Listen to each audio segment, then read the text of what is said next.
Do you ever wonder why a steak tastes so much better and so much different when you have it at a restaurant versus having it at home? Why it has that amazing char and those undertones of flavor and those things you just don't normally get when you take a steak and just throw it in the broiler or throw it on the grill at home. Well, in this video, I'm going to give you my 10 tips on how to make the perfect steak at home. We're going to go through step by step how to do it, and when we're done, you're going to be knocking out restaurant quality steaks right in your own kitchen. Now, if we're meeting for the first time, my name is Michael Ponzio and I make cooking videos for you.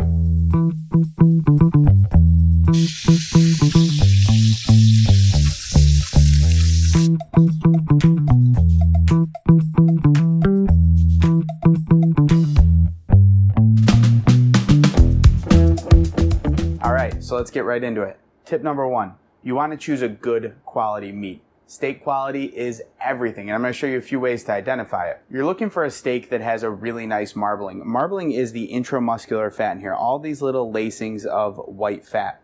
This is marbling. So as the steak cooks, all that marbling, all that fat inside melts down and bastes the steak internally. So that means that you're just adding flavor and more succulence to the steak. If you've ever seen a Kobe steak, you'll see they're almost stark white with fat, and when they're done cooking, they're a beautiful red color. Now this steak here, this is a New York strip steak, and you can see it's got a nice healthy layer of fat right here, one on the bottom, which is kind of typical for a New York strip steak. But what you don't want to see is solid hard lines of fat like this one. This is a nerve, so this will be a little chewy. We're going to leave it on for the sake of cooking the steak, but it's important to note that that and thick lines of fat do not count as marbling. Those are actually counterproductive to what we're doing. When choosing a steak too, you want to make sure it has a decent thickness. I always like to have at least 3/4 of an inch of thickness. And the 3/4 of an inch is because the way we're going to cook it, that's going to allow enough time to get a really great char on it, but leave the inside still a nice medium rare, medium temperature that we're going for. Tip number 2, you want to temper your steaks. And what that means is just pull them out of the refrigerator 20, 30 minutes before you're going to cook them.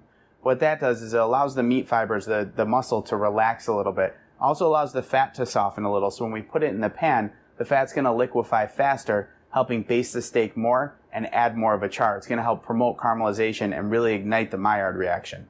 Tip number 3, seasoning. Now, I'm a huge fan of just salt on a steak and nothing else. Maybe finish it with black pepper when it comes off the pan, but I like also using a good steak rub. So this is my steak seasoning. It's got garlic powder, onion powder, salt, pepper, paprika, cayenne pepper. I'll link the whole thing up down below. I'll link the whole recipe down below so that you can see it. When you're seasoning, you want to make sure that you season liberally with your steak. You want to make sure there's enough seasoning on your steak, and that's because, especially with these thicker cuts, you're only seasoning the top. There's a lot of unseasoned meat inside, but also when we put it in a pan, you're going to lose probably about 30% of that seasoning. So I'm not saying salt the heck out of it and salt crust it, but you want to make sure it's nice and evenly coated all around. Now once the steak is seasoned, I'm going to let this sit for about 10 minutes. What that's going to do is allow the salt to pull a little bit of moisture out of the meat and allow the meat to reabsorb the moisture and the seasoning. It's going to help work some of those flavors into the middle of the steak. Tip number 4, placing the steak in the pan. You want to make sure when you put the steak in the pan, you actually put it so it pushes away from you, not towards you. What that's going to do is give you a little more control. It's also going to keep the steak from splashing up at you. I like to use a pair of tongs when I put the steak in the pan. It just kind of gives me a little bit of distance and makes sure that I'm safe and not splashing oil all over myself. Now tip number 5, that's when we start to get into a little bit more of elegance with cooking the steak. And that's where we introduce our aromatics. Aromatics are things that are going to incorporate other flavors into your steak and just kind of perfume it and scent it. This is the difference between what high-end restaurants do with their steaks versus what you're probably doing at home right now. So right here I have some rosemary and some smashed garlic that's going to go right on top of the steak as it cooks. Tip number 6, basting. Now, basting is really a next level step in cooking steak, and a lot of high-end restaurants do it. What we're going to do is add some butter into the pan. And as the butter's in there, we're going to take our spoon and toss the hot butter that's starting to brown and add some nuttiness to the pan. We're going to use this to actually baste over the aromatics. And that's going to help drizzle flavors and incorporate flavors into the steak.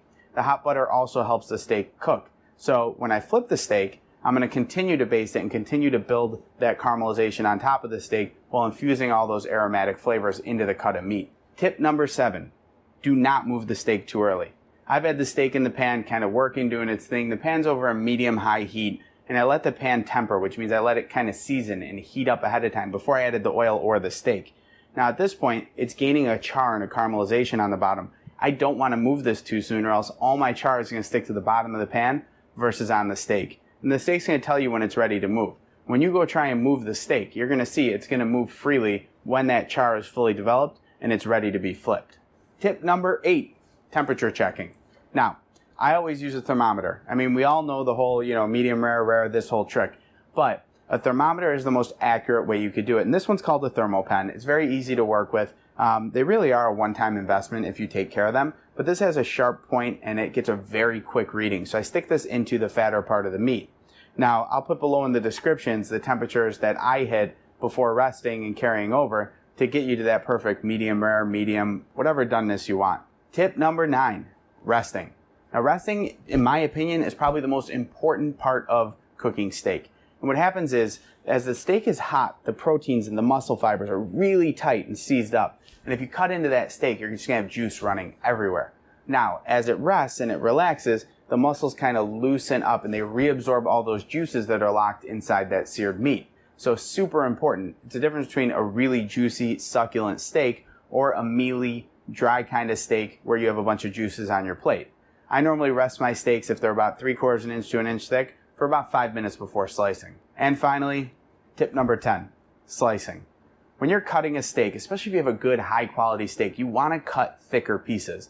It's going to give a better mouthfeel, a better chew. You're going to take on more of that char flavor and that seared flavor. So if you're slicing it too thin, you're just getting shavings of meat. But if you have a nice thick slice of meat, you're going to get the chew, you're going to get the juices, you're going to really get to experience and enjoy everything about that steak. And there you have it, an absolutely perfectly cooked steak.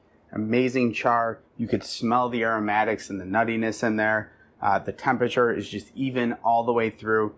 It's perfect. I mean, it's just absolutely perfect. I am so excited to dig into this. My goodness. I just love all the textures in there. So thank you guys so much for watching. I will link the descriptions and tools used and all that down below, where I get the steak from, everything.